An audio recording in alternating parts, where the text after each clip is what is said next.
Did you know that the greater clarity you have with regard to where you're going, the more likely you are to get there on budget and on schedule?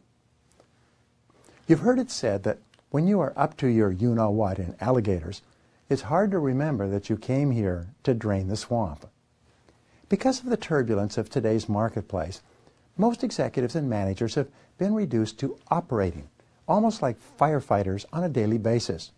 They are totally preoccupied with short-term problems and the need to get short-term operating results.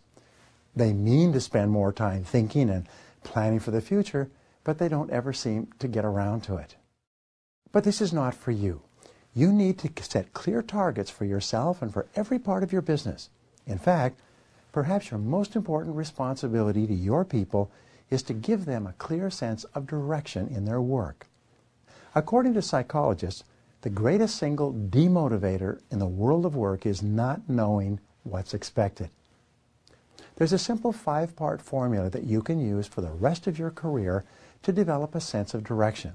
It's called the GOSPA formula, G-O-S-P-A. G stands for goals. A goal is a specific place where you want to end up at the end of a specific period. For example, your goal could be a certain volume of sales or a certain level of profitability at the end of the year. The letter O in the GOSPA formula stands for objectives. These are the sub-goals, like the rungs on a ladder, that you will have to accomplish in order to achieve your long-term goal.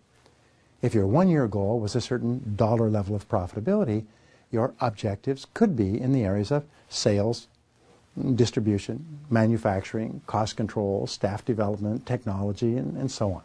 If you achieve those objectives, you will achieve your long-term goal. The third letter in GOSPA, S, stands for strategies.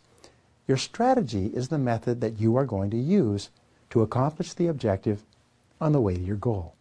For example, with regard to sales, your strategy could be to build an internal sales force. Your strategy could also be to outsource all selling to a professional sales organization. And there could be numerous sub-strategies within this single sales strategy.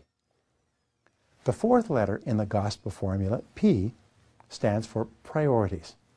What are the things that you will have to do first, and what are the things that you'll have to do second? Which items are more important and which items are less important? Your ability to set priorities and work on key tasks is central to your success and effectiveness.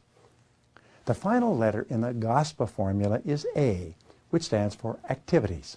These are the specific daily functions that are clearly delegated to specific individuals with standards of performance and deadlines. If you have thought out this process completely, each activity will be determined by the current priorities. The achievement of the priorities will lead to the accomplishing of the strategy. When your strategy is carried out, you'll achieve your objectives. And at the end of the time period, you will have reached your goal of a specific level of profitability.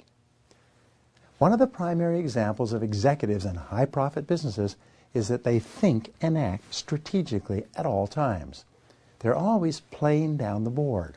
They're always thinking about the future and about the various different things that they can do to make their desired future a reality. Now, what are you going to do differently as a result of what you've just learned about the GOSPA formula? In the next business briefing, you'll learn how to focus on key profit areas.